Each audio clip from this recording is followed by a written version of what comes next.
भक्तजनों, माताओं, बहनों, सादर जय श्री कृष्ण। हमारे YouTube चैनल में आप सभी का बहुत बहुत स्वागत है। मैं हूं आपके साथ आचार्य धर्मेंद्र शास्त्री।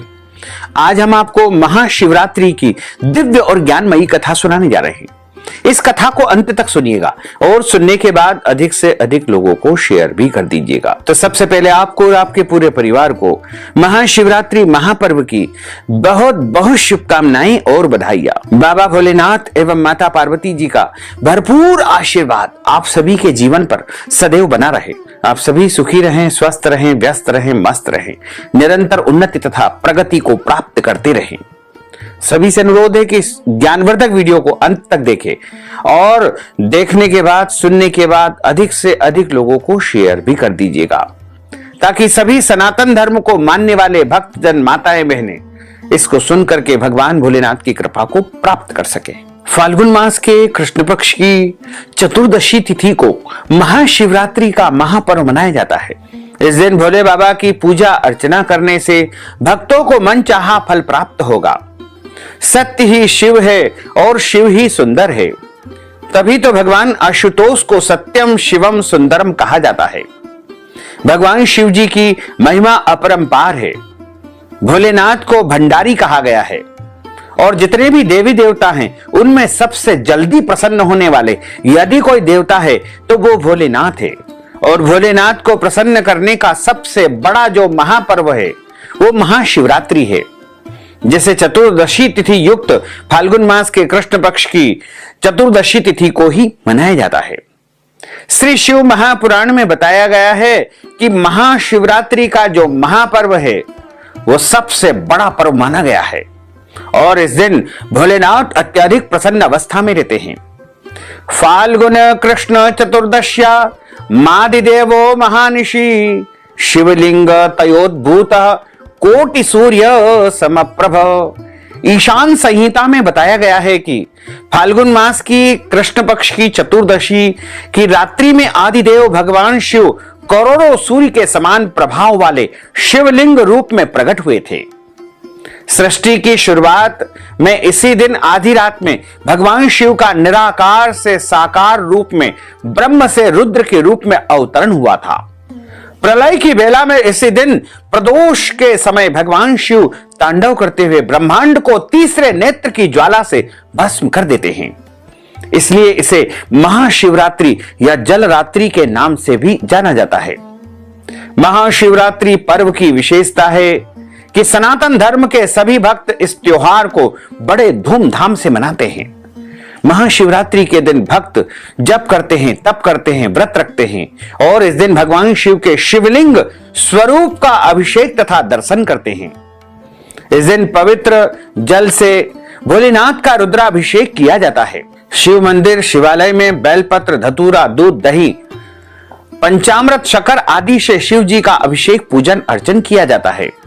प्रत्येक जगह महाशिवरात्रि को एक महोत्सव के रूप में मनाया जाता है, क्योंकि इस दिन देवों के देव महादेव का विवाह माता पार्वती जी के साथ संपन्न हुआ था। हमारे धर्म शास्त्रों में ऐसा बताया गया है कि महाशिवरात्रि का व्रत करने वाले साधक को मोक्ष की प्राप्ति होती है। संसार में रहते हुए मनुष्य का कल्याण करने वाला व्रत महाशिवरात्रि है। इस व्रत को रखने से साधक के सभी दुखों, पीड़ाओं का अंत होता है, साथ ही मनोकामनाएं भी पूर्ण होती है। भगवान शिव की साधना से धन, धान्य, सुख, सौभाग्य और समृद्धि की प्राप्ति होती है और कभी भी किसी चीज की कमी नहीं आती है। भक्ति और भाव से स्वतः के लिए करना तो अत्यंत कल्याणकारी माना गया है। भगवान आशुतोष की आराधना सभी भक्तों को करनी चाहिए। मनसा वाचा कर्मणा हमें शिव की आराधना करनी चाहिए। भगवान भोलेनाथ नीलकंठ है, विश्वनाथ है, देवों के देव महादेव है। शास्त्रों में बताया गया है कि महाशिवरात्रि के दिन यदि प्रदोष का महापर्व हो तो अद्भुत संयोग निर्मित होता है। शास्त्रों में प्रदोष काल यानी सूर्यास्त होने के बाद रात्रि होने के मध्य की अवधि, मतलब सूर्यास्त होने के बाद के 2 घंटे 24 मिनट की अवधि प्रदोष काल कहलाती है। इसी समय भगवान आशुतोष प्रसन्न मुद्रा में नृत्य करते हैं। इसी समय सर्वजन प्रिय भगवान शिव और माता पार्वती का विवाह संपन्न हुआ था। प्रदोष काल में शिव पूजा या शिवरात्रि में औघड़दानी भगवान शिव का जागरण करना चाहिए, जिससे मनुष्य के जीवन के सारे पाप कट जाते हैं। हमारे सनातन धर्म में 12 ज्योतिर्लिंगों का वर्णन कहा गया है। प्रदोष काल में महाशिवरात्रि तिथि में ही सभी ज्योतिर्लिंग का प्रादुर्भाव हुआ था। पंचांग के अनुसार वैसे तो प्रत्येक महीने के कृष्ण पक्ष की चतुर्दशी तिथि को मासिक शिवरात्रि मनाई जाती है, लेकिन फाल्गुन माह के कृष्ण पक्ष में जो चतुर्दशी आती है उसे महाशिवरात्रि के रूप में मनाया जाता है। महाशिवरात्रि वर्ष में एक बार आती है, लेकिन शिवरात्रि प्रत्येक महीने में आती है। फाल्गुन मास के कृष्ण पक्ष की चतुर्दशी तिथि को महाशिवरात्रि का महापर्व मनाया जाता है। इस दिन चंद्रमा मकर या कुंभ राशि में विराजित रहते हैं। महाशिवरात्रि का पावन त्योहार महादेव भोले शंकर को समर्पित है। इस दिन भक्त पूरे विधि विधान के साथ में शिव जी की पूजा करते हैं और उन्हें प्रसन्न कर उनका आशीर्वाद पाने की लालसा रखते हैं।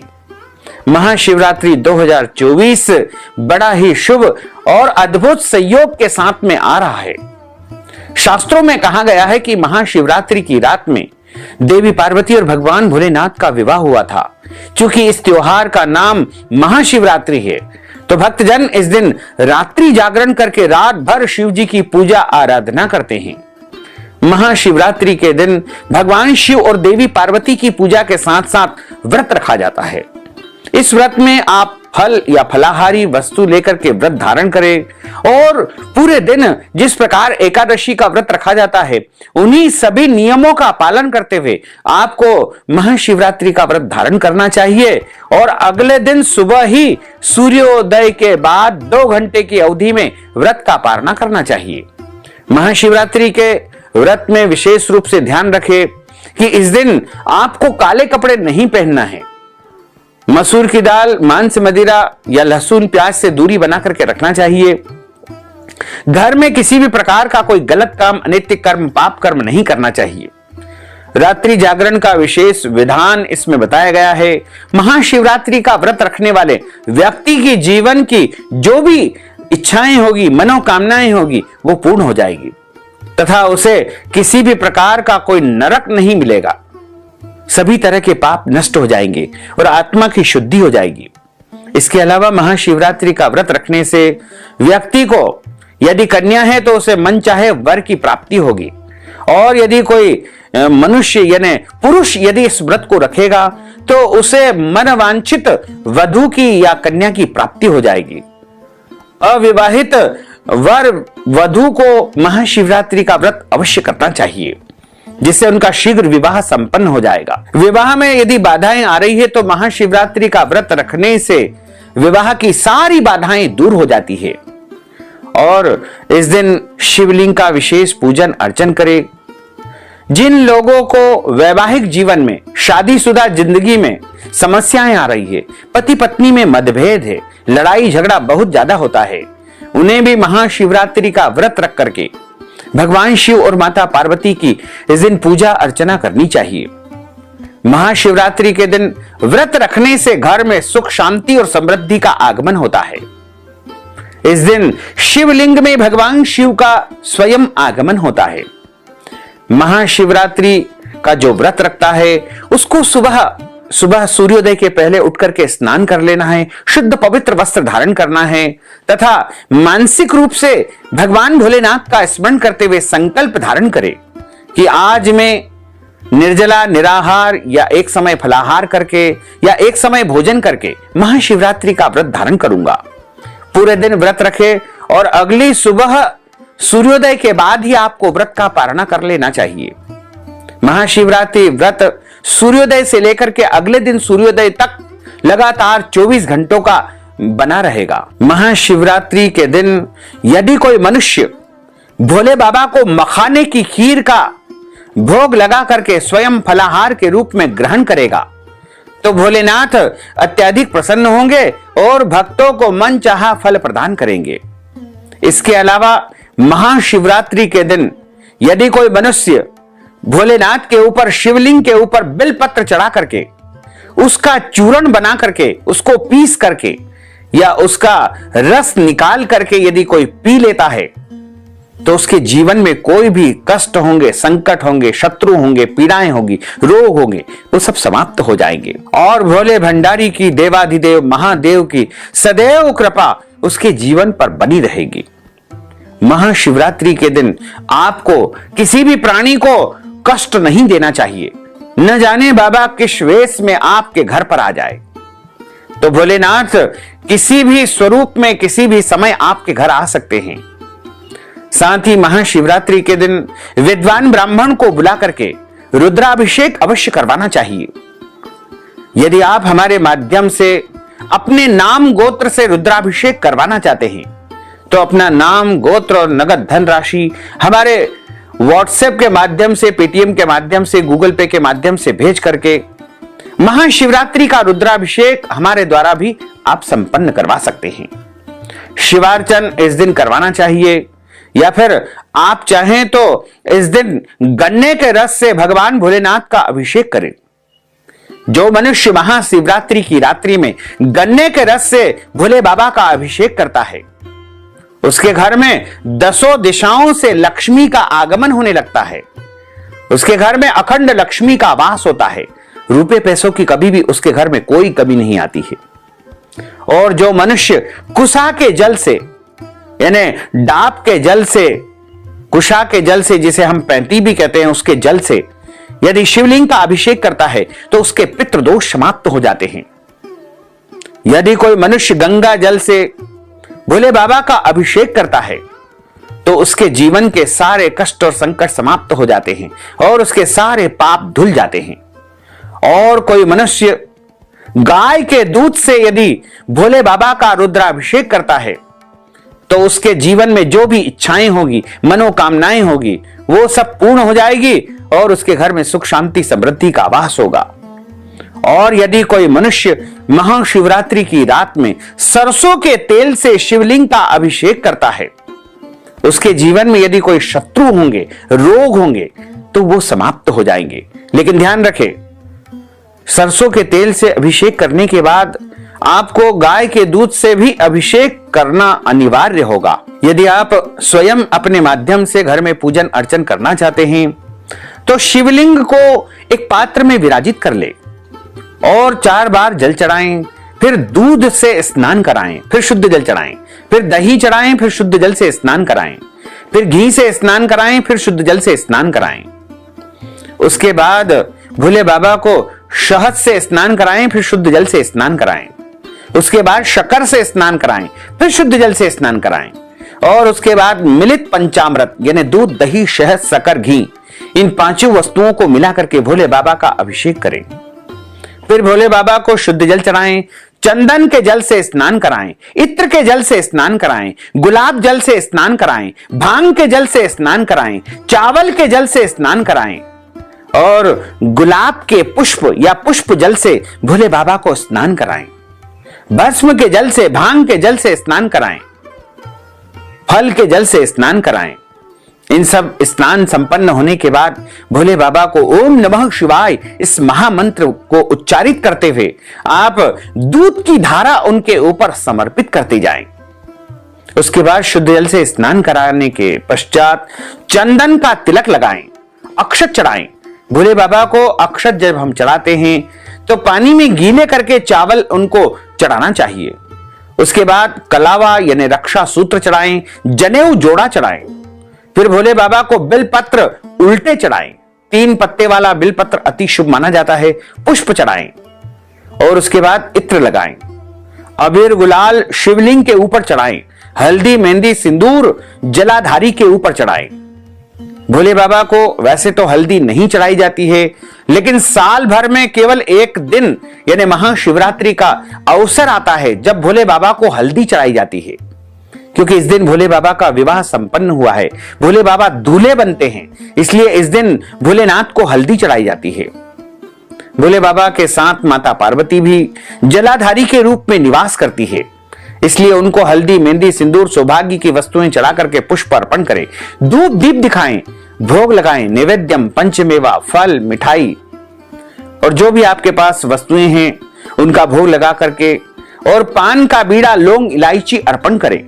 नारियल चढ़ाएं, ध्यान रखें नारियल फोड़ना नहीं चाहिए, दक्षिणा चढ़ाएं, आरती उतारें और महाशिवरात्रि व्रत की कथा जो हम आपको सुनाने जा रहे हैं उसका श्रवण आपको अवश्य करना चाहिए। बोलिए भोलेश्वर भगवान की जय। गुरुर् ब्रह्मा गुरुर्विष्णु गुरुर्देवो महेश्वरा, गुरुः साक्षात् परब्रह्म तस्मै श्री गुरुवे नमः। मृत्युंजय महारुद्र त्राहि मां शरणागत, जन्म मृत्यु जरा व्याधि पीडितं कर्म बंधनैः, अवंतिकायां विहितावतारा मुक्ति प्रदानाय च सज्जनानां, अकाल मृत्यु परिरक्षणार्थं वंदे महाकाल महासुरेशम। बोलिए काशी विश्वनाथ भगवान की जय, भोलेनाथ भगवान की जय। श्री शिव महापुराण के अनुसार एक बार माता पार्वती ने भगवान शिव शंकर से पूछा। माता पार्वती ने कहा कि ऐसा कौन सा श्रेष्ठ तथा सरल व्रत पूजन है जिससे मृत्यु लोक के प्राणी आपकी कृपा को सहज ही प्राप्त कर लेते हैं। भगवान भोलेनाथ ने उत्तर देते हुए माता पार्वती को महाशिवरात्रि के व्रत के विधान को बता करके यह कथा सुनाई। भगवान भोलेनाथ कहते हैं कि एक गांव में एक शिकारी निवास करता था। पशुओं की हत्या करके वह अपने कुटुंब का पालन किया करता था। वह एक साहूकार का ऋणी था, लेकिन उसका ऋण समय पर न चुका सका। क्रोधवश साहूकार ने शिकारी को शिव मठ यानी एक शिवालय में शिवजी के मंदिर में बंदी बना दिया। संयोग से उस दिन महाशिवरात्रि का महापर्व था। शिकारी ध्यान मग्न होकर के शिव संबंधी धार्मिक बातें सुनता रहा। चतुर्दशी को उसने महाशिवरात्रि की कथा भी सुनी। संध्या होते ही साहूकार ने उसे अपने पास बुलाया और ऋण चुकाने के विषय में बात कही। शिकारी अगले दिन सारा ऋण लौटा देने का वचन देकर के बंधन से छूट गया। अपनी दिनचर्या की भांति वह जंगल में शिकार करने के लिए निकल गया, लेकिन दिन भर बंदी गृह में रहने के कारण भूख प्यास से व्याकुल था। शिकार करने के लिए वह एक तालाब के किनारे बेल पत्र के वृक्ष पर पड़ाव बनाने लगा। बेल वृक्ष के नीचे शिवलिंग था जो बेल पत्रों से ढका हुआ था। शिकारी को उसका पता न चला। पड़ाव बनाते समय उसने जो टहनियां तोड़ी वे संयोग से शिवलिंग पर जा गिरी। इस प्रकार दिन भर भूखे प्यासे शिकारी का व्रत भी हो गया और शिवलिंग के ऊपर बेलपत्र भी चढ़ गए। एक प्रहर रात्रि बीत जाने पर एक गर्भिणी हिरणी तालाब पर पानी पीने पहुंची। शिकारी ने धनुष पर तीर चढ़ाकर ज्यों ही प्रत्यंचा खींची, मृगी बोली कि मैं गर्भिणी हूं, शीघ्र ही प्रसव करूंगी। तुम एक साथ दो जीवों की हत्या करोगे, जो ठीक नहीं होगा। मैं अपने बच्चे को जन्म देकर के शीघ्र ही तुम्हारे सामने प्रस्तुत हो जाऊंगी, तब तुम मुझे मार देना। शिकारी ने प्रत्यंचा ढीली कर ली और मृगी झाड़ियों में लुप्त हो गई। कुछ ही देर बाद एक और मृगी उधर से निकली। शिकारी की प्रसन्नता का ठिकाना न रहा। समीप आने पर उसने धनुष पर बाण चढ़ाया। तब उसे देख करके हिरणी ने विनम्रता पूर्वक निवेदन किया कि हे पार्थी, मैं थोड़ी देर पहले ही ऋतु से निवृत्त हुई हूं, कामातुर विहरणी हूं, अपने प्रिय की खोज में भटक रही हूं। मैं अपने पति से मिलकर शीघ्र ही तुम्हारे पास आ जाऊंगी। शिकारी ने उसे भी जाने दिया। 2 बार शिकार को खो करके उसका माथा ठनक गया। वह चिंता में पड़ गया। रात्रि का आखिरी प्रहर बीत रहा था। तभी एक अन्य हिरणी अपने बच्चों के साथ उधर से निकली। शिकारी के लिए यह एक स्वर्णिम अच्छा अवसर था। उसने धनुष पर तीर चढ़ाने में देर न लगाई।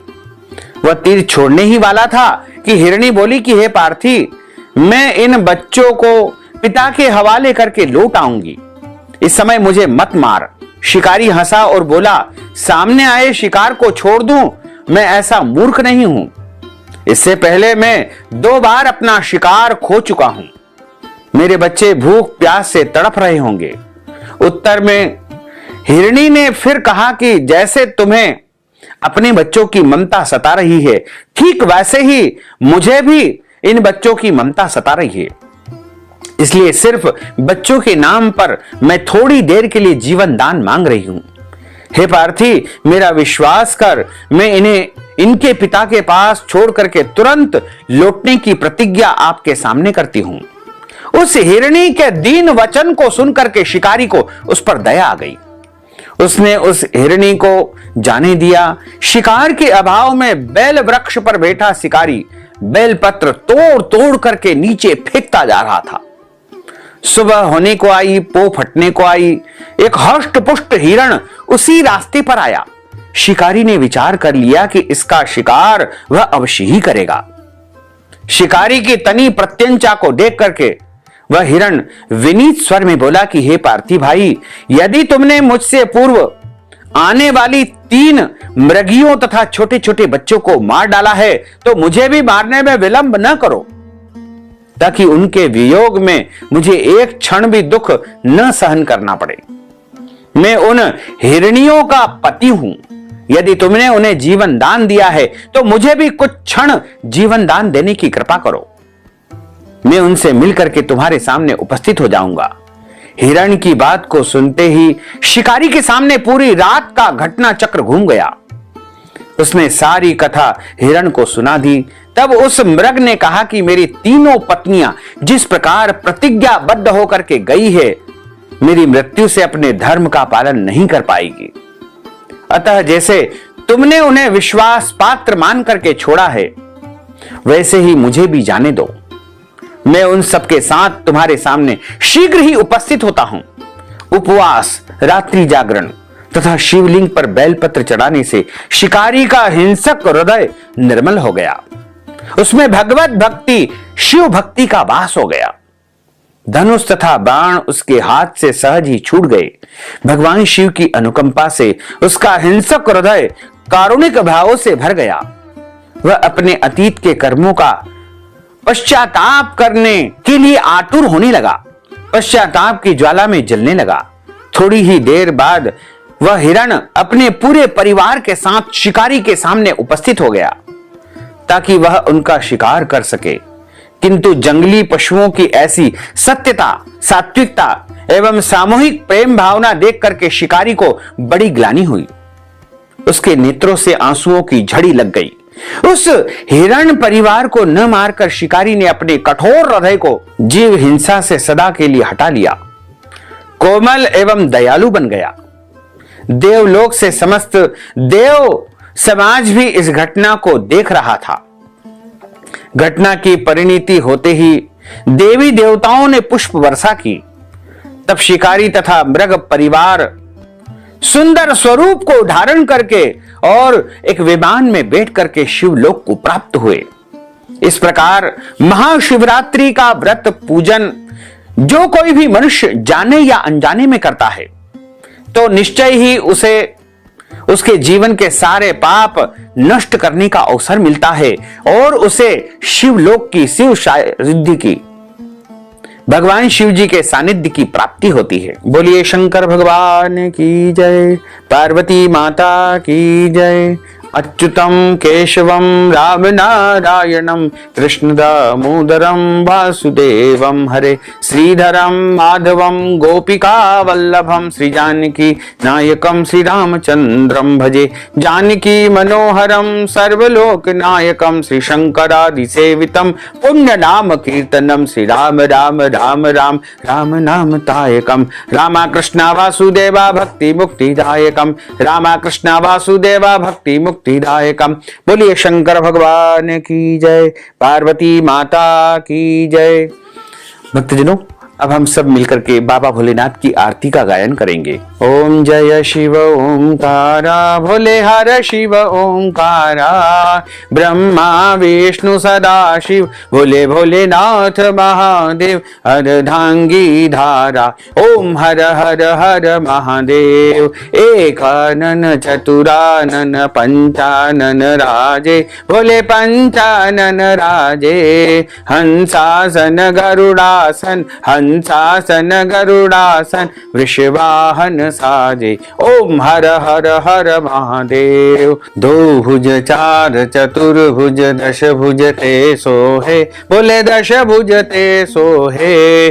तीनों रूप निरखता त्रिभुवन रूप निरखता, त्रिभुवन जन मोहे। ओम हर हर हर महादेव। अक्षमाला वनमाला मुंडमाला धारी, बोले मुंडमाला धारी। चंदन मृगमद सोहे, चंदन मृगमद सोहे, भोले शुभकारी। ओम हर हर हर महादेव। श्वेतांबर पीतांबर बाघांबर अंगे, बोले बाघांबर अंगे।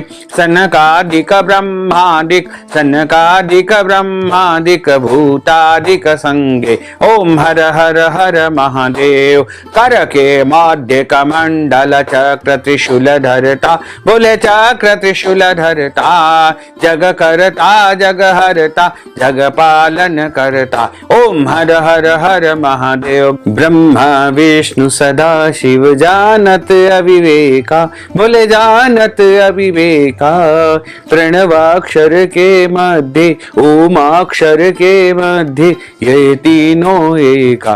ओम हर हर हर महादेव। त्रिगुण स्वामी की आरती जो कोई नर गावे, बोले जो कोई नर गावे। कहत शिवानंद स्वामी जपत हर हर स्वामी, मन वांछित फल पावे। ओम हर हर हर महादेव। जय शिव ओमकारा, भोले हर शिव ओमकारा। बोले पार्वती का प्यारा, बोले ऊपर जलधारा। बोले पीबत भंग प्याला, भोले ओढ़त मृग छाला। बोले बस मीरा माने वाला। ब्रह्मा विष्णु सदा शिव, भोले भोलेनाथ महादेव। हरधांगी धारा। ओम हर हर हर महादेव। कर्पूर गौरम करुणावतारम संसार सारम भुजगेंद्रहारम, सदा वसंतम हृदयारविंदे भवम भवानी सहितम नमामि। मंदार माला अंकुलितालकाय कपाल मालांकित शेखराय, दिव्यांबराय दिगंबराय नमः शिवाय नमः शिवाय। आरतिक्यम समर्पयामि नमो नमः। बोले शंकर भगवान की जय, पार्वती माता की जय, गजानन गणपति भगवान की जय, नागराज भगवान की जय, कार्तिक भगवान की जय, नंदीश्वर भगवान की जय। धर्म की जय हो, अधर्म का नाश हो, प्राणियों में सद्भावना हो, विश्व का कल्याण हो। सनातन धर्म की जय हो, गौ माता की जय हो, नगर बस्ती की जय हो। आज के आनंद की जय हो, कल के आनंद की जय हो, परसों के आनंद की जय हो, बरसों बरसों के आनंद की जय हो। नमः पार्वती पते। हर हर महादेव। हर काल हर कंटक हर दुख हर दारिद्र हर अंध की लहर कर। भक्तजनों, माताओं बहनों, आप सभी से अनुरोध है कि हमारे इस ज्ञानवर्धक वीडियो को आप अधिक से अधिक लोगों को शेयर करें। और यदि महाशिवरात्रि के निमित्त आप पूजन पाठ अनुष्ठान या फिर रुद्राभिषेक करवाना चाहते हैं, शिवार्चन करवाना चाहते हैं, तो आप हमारे गूगल पे फोन पे के माध्यम से नगद धनराशि पहुंचा करके और महाशिवरात्रि का संपूर्ण पुण्य लाभ प्राप्त कर सकते हैं। साथ ही आप सभी से अनुरोध है कि हमारे इस ज्ञानवर्धक वीडियो को अधिक से अधिक लोगों को शेयर करिएगा, लाइक करिएगा, कमेंट करिएगा। और यदि अभी तक आपने सब्सक्राइब नहीं किया है तो अभी और इसी समय सब्सक्राइब कर लीजिए, ताकि इसी प्रकार की ज्ञानवर्धक वीडियो आपको सबसे पहले प्राप्त हो सके। आपको और आपके पूरे परिवार को सादर जय श्री कृष्ण, सादर धन्यवाद।